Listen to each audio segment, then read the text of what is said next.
Broadcasting from the heart of the nation, the next generation in conservative talk radio.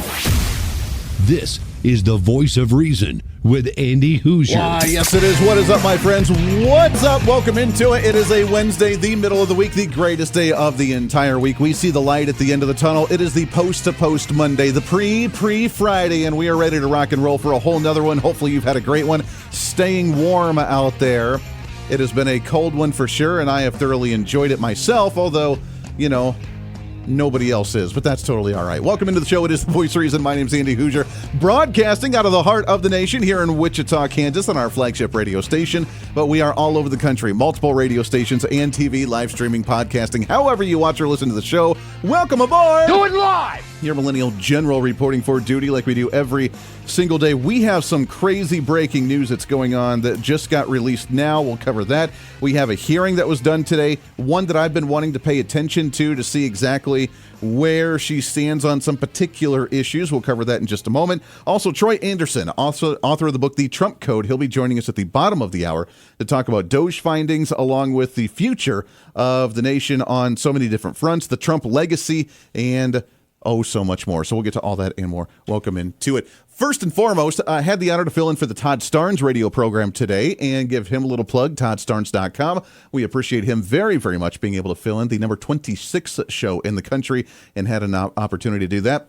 It's been a while since we filled in for his show. I think it was like October-ish when we filled in, so that was awesome. We appreciate that, Todd, very much. As usual, you can find that podcast at toddstarnes.com for that program, and it was a lot of fun doing so. And even with 3 hours of doing the program for him, there's still so much more to cover that we didn't even get a chance to talk about today, including one that I was getting ready for the program now and figuring out what we were going to talk about on this show and came across this. Holy cow, man. What's trending today? Holy cow. So we're not going to go too in-depth with it right now, but just to give you a teaser of what's been coming out, I am finding the timing on this extremely interesting. We are just days into a new Department of Health and Human Services, Robert F. Kennedy Jr. taking hold, waltzing into the office on Monday this week and laying down the plan of what he wants to do, bringing back what he said, unbiased science to focus on researching the concerns that we have. Does processed food actually affect us negatively? Is there a reason why 60% of Americans are in the obese category? Are vaccine injuries a real thing? Or is Big Pharma really the most perfect godlike entity out there that we should never challenge or question whatsoever because they're there to save us instead of harm us in some fashion, right? Oh, that's right. That's okay. Well, as we open up all these investigations, including, by the way, the investigations on COVID-19, and the COVID-19 vaccine and potential vaccine injuries, I'm finding the timing of this very interesting. This is coming out of the Daily Mail, where there's a new study from experts at Yale University, where they say they have now linked an alarming new syndrome called distinct, saying that it's causing, quote, distinct biological changes to the body, and it's coming from links to the COVID-19 vaccine. Oh, tell me it ain't so. We were expecting this. Remember, we joked at that time, and the meme that got so many people canceled was, in 10 years from now, we're going to be like, if you receive this vaccine, please call us because you could be entitled to some type of compensation because of the concerns that we were having.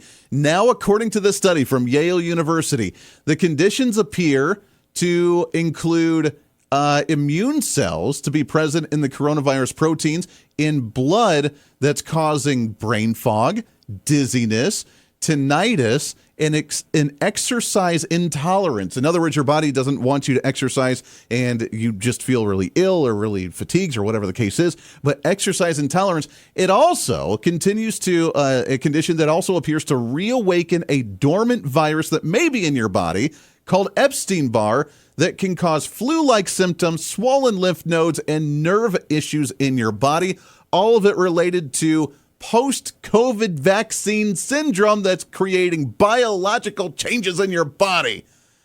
Wow. Yeah, there it is. I again ask you, the timing on this research study is very interesting to me. Because just speculating here, this is Andy's prediction of the day, if I can find it. Andy's prediction. Andy's prediction is that Big Pharma has now released this, or allowed it to be released now, because we're just days into Robert F. Kennedy Jr. as the head and secretary for the Department of Health and Human Services. That's opening up an investigation on COVID, on the COVID response from science himself, Mr. Anthony Fauci, and the vaccines with potential vaccine injuries, where we're going to get to the bottom of this information between RFK Jr., between the Transparency Task Force in the House now, run by Congresswoman Anna Paulina Luna, that's going to be researching what really happened, and did we push the vaccine a little bit too far by forcing it into as many people as possible. And now I believe personally, in my prediction of the day, that this study is released intentionally in the timing to get ahead of the story before RFK Jr. and somebody else finds out about it, and they go after, well, I mean, they're still going to go after Big Pharma, but they're trying to get ahead of it so they have a prepared response for this as opposed to being blindsided by it. So there it is. The winning continues. I mean, not in the best way, but the winning continues in the fact that we're getting more transparency, more information, and now the post-COVID syndrome with those that have gotten the vaccine, especially those with the mRNA vaccine, may be seeing certain different side effects, including the brain fog, the dizziness, tinnitus, exercise intolerance with the post-vaccination syndrome from COVID-19. We'll have more information as more information comes out on that one. But the timing to me seems quite particular, does it not? What's trending today? That being said, a lot of news going on today. One thing I didn't get to cover during filling in for the great Todd Starnes radio program today was because it was just wrapping up as we were going live. But there was a hearing, another confirmation hearing going on today that I've been really interested in. And I know it's not one of the most quote-unquote controversial ones. Those are already done. Tulsi Gabbard, Robert F. Kennedy Jr. But there was another one today that I think is extremely important. And it's going to have a major impact on the labor industry, on the economy, on the workforce overall, with former Congresswoman Lori Chavez-DeReamer, a Republican that was representing a district in the state of Oregon. But the concern was, and this is to me kind of the wild card on why Donald Trump chose this individual, as we've talked about before, on the fact that she was very pro-union and very anti-right to work. And that kind of blew my mind why someone like Donald Trump would choose her, other than our speculation we've had before on the program, which was, well, Donald Trump grew up in New York. He was used to just having union workers around him, and therefore it would make sense why he would be a little bit more pro-union, and the fact that so many union workers ended up supporting him in the election in November, so he's going to be very favorable and friendly to that industry. Now, remember, that being said, only 6% of the private workforce are actually union members. So the question is now, Lori Chavez-DeReamer having her 2.5 hour long hearing today, is she still so pro-union? Is she against the right to work, meaning that you have a right to choose on if you want to join a union or not join a union? What was her stance on these particular issues? Of course, the Democrat leader in this committee is none other than who we expected, someone like Bernie Sanders. And Bernie Sanders definitely questioned her, but she made it very bold at the very beginning with her statement that she's there to support the Donald Trump agenda and what he wants to do, and that she's there to promote that agenda to make America grow. In 2024, our nation witnessed the single greatest political achievement of our time. President Trump has united a new coalition of working-class Americans like never before, with 59.6% of Teamsters backing him, historic support from African American and Latino voters, and record-breaking turnout in once solid blue cities and states. Americans are speaking loud and clear. They are calling for action, progress, and leadership that puts the American worker first. All right, seems very pro-American, pro-Donald Trump agenda, so let's see what happens here. What's really interesting to me is that Markwayne Mullin, a senator, I believe, Senator Markwayne Mullin, was the one that introduced her and endorsed her in order to become secretary for the Department of Labor. If you don't know, Markwayne Mullin, former UFC fighter, actually, he was the guy that challenged the Teamsters president, Sean O'Brien. Is that a name? Sean O'Brien? to a brawl, because remember, he was like, oh, they were going back and forth. They had some spat on social media, and they called each other out to meet each other for a fight. And he said, well, this is a time, here's a place, let's go at it. And during a committee hearing on the union's involvement with like rates and, wages and that sort of thing with the Senate committee, that they actually challenged each other, and it was really hilarious. And Bernie Sanders yelled for him to sit down, but they almost got into a fight because he was going after the union leader of Sean O'Brien. So that's where Markwayne Mullins stands on the issue. Very, very much so a conservative, very much so pro right to choose, like the right to work convention and committee. But yet he's the one now endorsing Lori Chavez-DeReamer, who is very much pro-union at the time. So that was either a very smart tactic or it was very genuine and sincere, the fact that he believes that she's the best candidate for this, even though he's got his beef against unions and what her former stances on this issue actually were. That being said, I want to break this down. It's about, 5 minutes long, so we're not going to play, obviously, the entire thing. But it's the back and forth between her and Bernie Sanders, because Bernie Sanders, being the biggest socialist out there, the biggest pro-union guy out there, he definitely brought up her stance on these issues in the past, and how she responded to them, I think, is quite telling. Let me back up and say a word about what the PRO Act is. I'm not sure that most Americans know what it is. The reality is that in America today, labor unions have the support of some 70% of the American people. You know why? Because people understand that the big corporations and their bosses have all the power. People understand that CEOs make 300 times more than their workers. And people say, you know what, the only way we're going to get decent wages and benefits is when we organize. Millions of people want to join unions. Okay, first and foremost, we're going to break this down just a little bit, right? That's a flat-out lie. Remember, only 6% of the private sector actually are part of working unions. So either there are some massive laws to disallow individuals from joining unions, or he's full of crap. And the fact that he says that 70% of Americans support getting into a union and more people want to work in unions because they think that the evil corporation leaders are a bunch of money-hungry jerks that just take advantage of the working class. It's not true. That narrative's been going on for a long time, and that's why union membership is about on the decline, because less people are buying into that crap. You can just tell how difficult it is to run a business if you actually start and run a business on your own, even a small home business where you sell things on TikTok or on social media. It's very difficult. People are starting to recognize that, and they don't want anything to do with unions that have screwed up the entire private sector.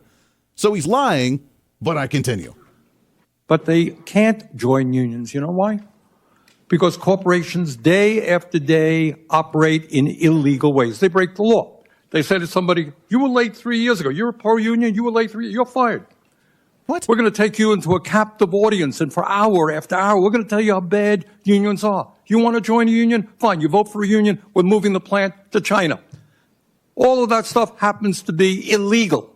All of that stuff happens to be done every single day by corporate America. So let me go back to the original question. There was no question. PRO Act is designed to prevent illegal behavior on the part of corporate America, on the part of employers, so that workers can make a free choice.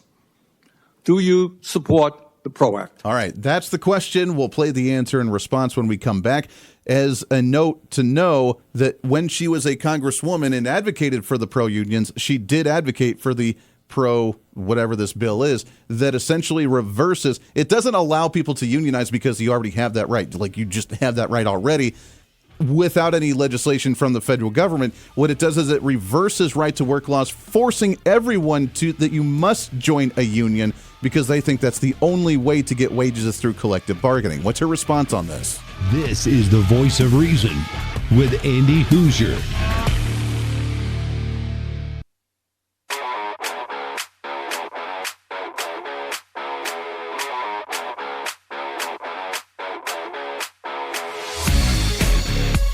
When reason meets radio.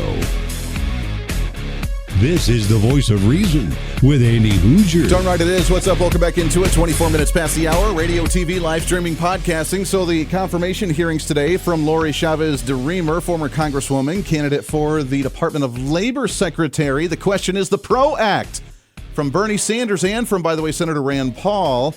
Do you support the PRO Act? The PRO Act essentially removes all right to work laws that 26 states, I believe, had passed, allowing states to decide if you're a worker within those states that you have the right to choose if you want to join a union or not join a union. It doesn't deter you from joining a union. It just allows you to have that option, which I thought were all about options. To Democrats, though, if you choose to not join a union and you do better, then you're making the union look foolish. So therefore, you're not allowed to have that choice. Everybody needs to be on that same playing field, because the union, as the collective bargainers that take away the money out of your paycheck and then donate to Democrat policies and campaigns, then tell you that they have your best interest in mind. And you can see how well that's worked out. So after the long rant of Bernie Sanders about how everybody loves unions and how they're the greatest thing since sliced bread and how evil corporations are just taking advantage, raping the worker with their resources, the question is, do you support the PRO Act that as a Congresswoman, as a Republican Congresswoman, you did support? So do you continue to support it now? Thank you, Ranking Member Sanders, and I appreciate the conversation. I support the American worker. President Trump... Okay, I don't mean to be rude. No, we you're don't not have rude. a lot of time. I'm gathering that you no longer support the PRO Act, is what I hear. That you support the American worker. That's what everybody here will say. Ms. Chavez-DeReamer, in 2021, President Biden signed the Bush-Lewis Act that prevented the earned pension benefits of some 2 million union workers and retirees from being cut by up to 65%. There are people in Congress who want to undo that enormously important legislation. What do you feel about the Bush-Lewis Act? I support the Bush-Lewis Act in protecting their retirements. And you will go to the wall, to go to the mat supporting it? I do support protecting people's retirements. Okay, so there's the answer for the Lewis Act and for the PRO Act. Now, going to another, because afterwards, and it was Senator Rand Paul, again asked her, do you support the PRO Act? Because this is the big inkling. This is what everybody's concerned about on the conservative side. And those that are not just all about socialized union collective bargaining garbage, do you actually support the PRO Act, yes or no? Senator Rand Paul asked her the same thing. I know you're aware of this, but about half the country has right-to-work laws. 26 states have them. When you compare right-to-work states with non-right-to-work states, you see that the right-to-work states have double the employment growth. If you look at manufacturing jobs, they have 5 times the manufacturing job growth. If you look at disposable income in the right-to-work states, about $3,000 more per individual for disposable income in the right-to-work states.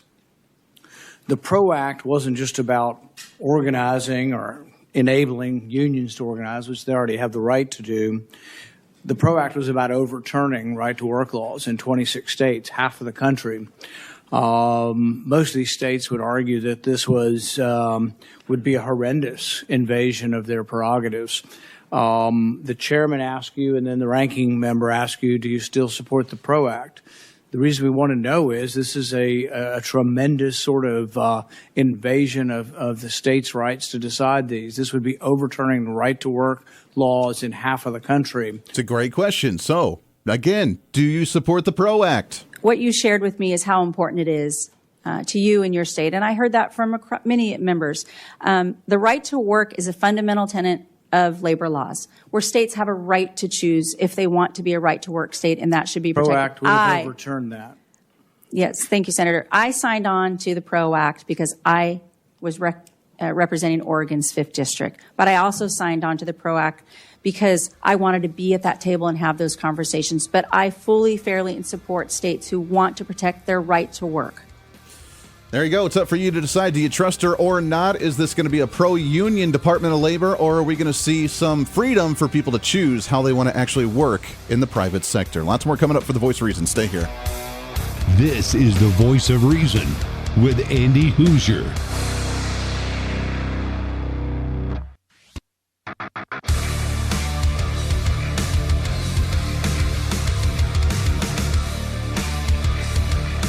Truth, reason, and common sense.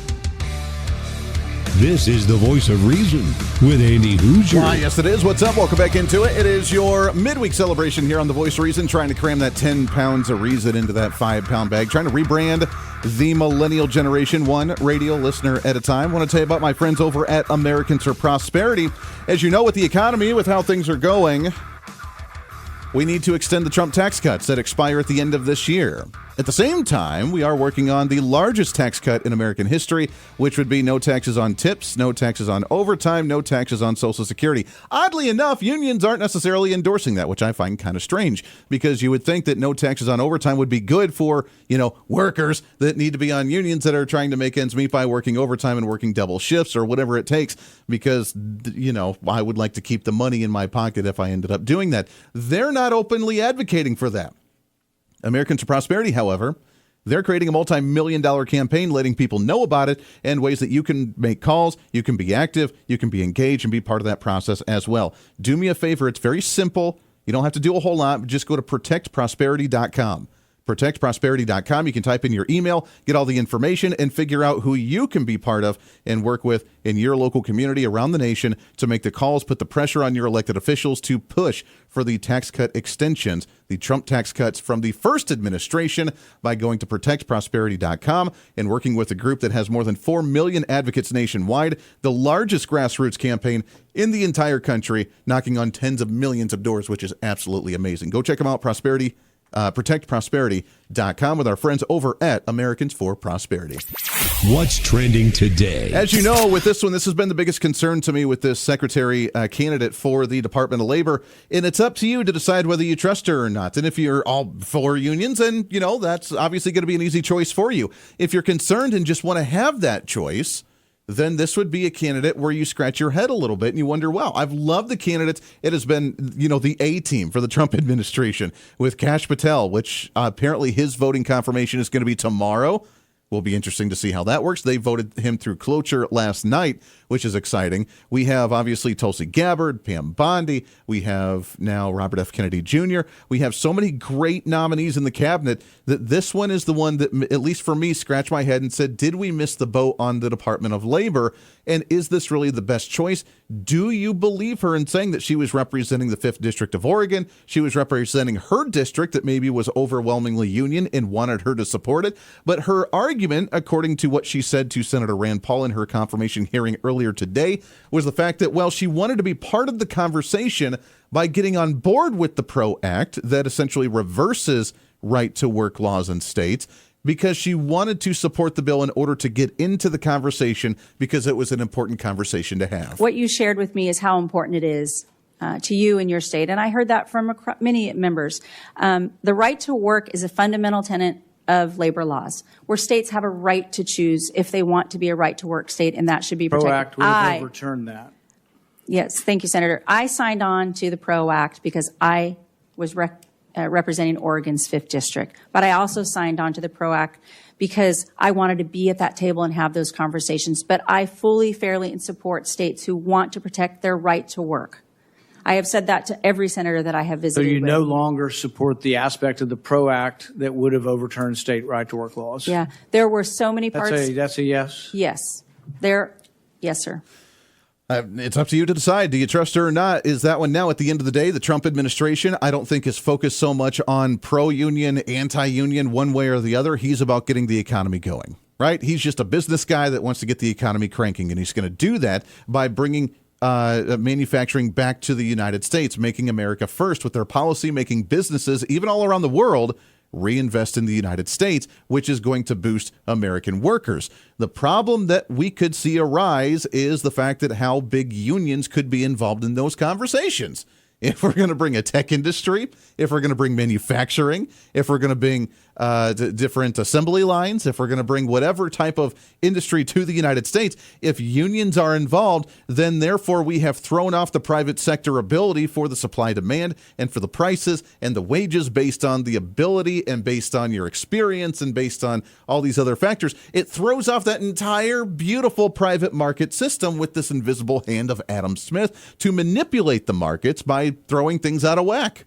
And that's exactly what unions do. Like usual, we attack these issues in the opposite direction.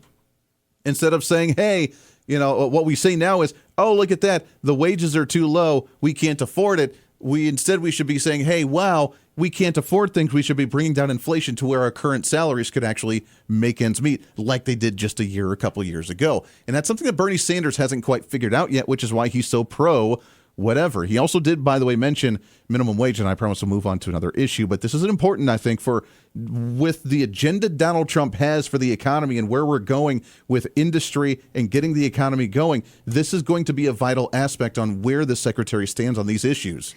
Ranking Member Sanders, you know that is an issue for Congress to determine and raising the minimum wage. As the Secretary of Labor, I cannot weigh in on that. That's determined by Congress. If they want to negotiate that, I will fully and fairly enforce the law as a Labor Secretary, if you all so choose, and give you whatever data possible to make that decision as members of Congress. Well, I understand that Congress makes the law, but you have an opinion, and you will be the leading advocate for workers if you are confirmed.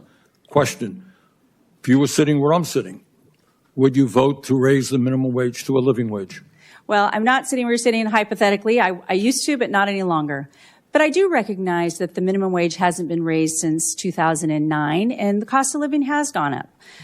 But again, I cannot sit here and determine what that wage will be fully and fairly. I will enforce the law, but it will be up to Congress to determine, because that is not in the purview of the Secretary of Labor.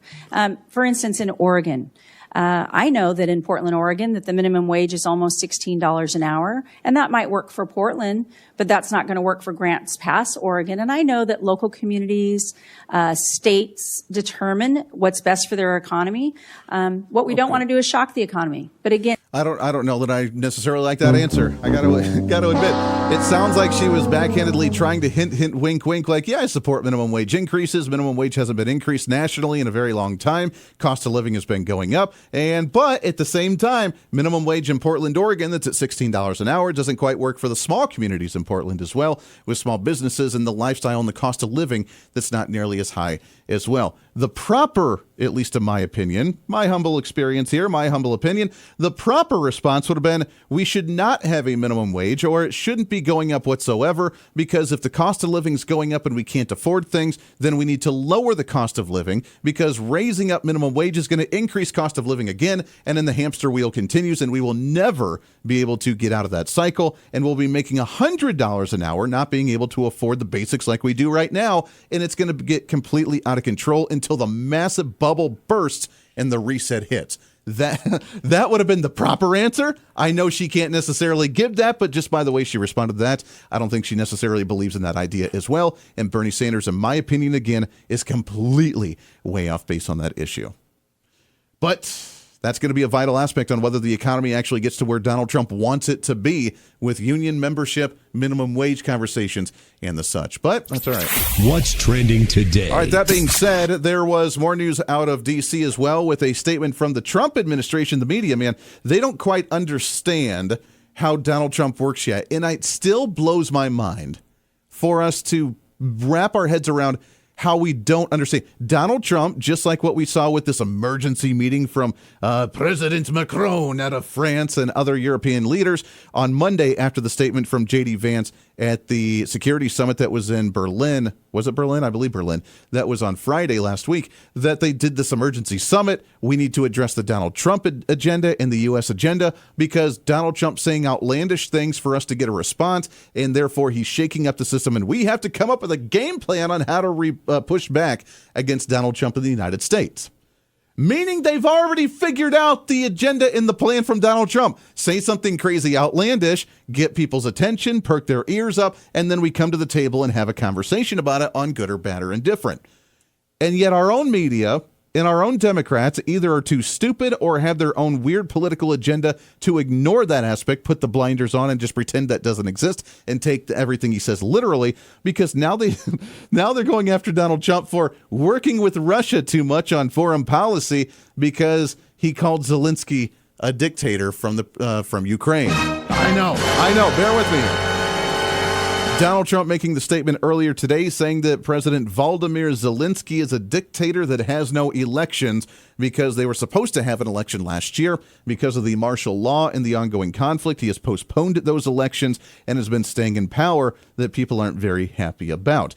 And apparently, we've forgotten the ability to negotiate back and forth, have a conversation with this party, have a conversation with that party, be the middleman, and try and bring people back together. Because having conversations with Russia now just means that we're just giving up Ukraine, and we don't care about them, and we're just going to give Russia everything they want.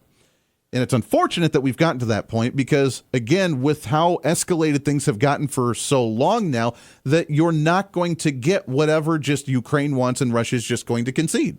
It's not going to happen, right? We know that's not going to happen. Vladimir Putin with Russia is too powerful. They've gone too far. And whether right or wrong, which is absolutely wrong, they shouldn't have invaded in the first place, they did. That's the matter of fact. They've taken over the eastern portions of Ukraine. That's true. You think they're actually just going to give it up and be like, oh, okay, Donald Trump asked me to? In fact, if they did that and they just conceded just because Donald Trump asked them to, that would kind of refuel the fires of like, how close is he really with Vladimir Putin? And is there some kind of weirdness going on between the United States and Russia that we don't necessarily like, working with a former KGB member that wants to bring Soviet-style communism back to the nation of Russia? That's what we're concerned about. But the fact that he's not just openly conceding, be like, all right, you can have everything back, means that, maybe they're not as close as what the media tries to say.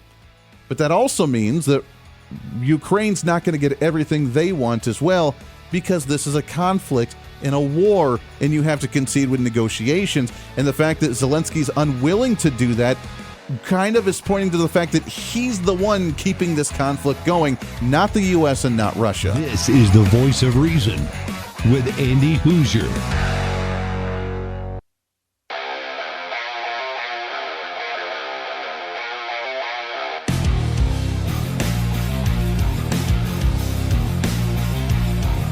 America's safe space for common sense. This is the Voice of Reason with Andy Hoosier. So Donald Trump goes to NASCAR this weekend, goes to football games. Why is that so difficult for Democrats to do?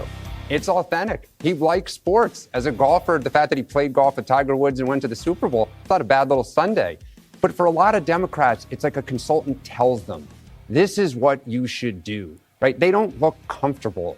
When they're at a game, they're looking around. It's like, all right, when can I leave? Donald Trump's sitting there having popcorn, taking photos, like he's in his environment. And so for Democrats, the problem is we need people who can connect with the average voter. You need people who like sports. So that was the Jesse Waters show. Who was that? That was Dan Turrentine, I guess a Democrat strategist, openly saying, hey, Democrats have to be more relatable. And that's been a problem for a very long time, which is why I think the whole Bernie Sanders, like 70% of Americans like unions, I call malarkey on that. I really do. If that were the case, there would be way more union workers in the private sector, and there's just not.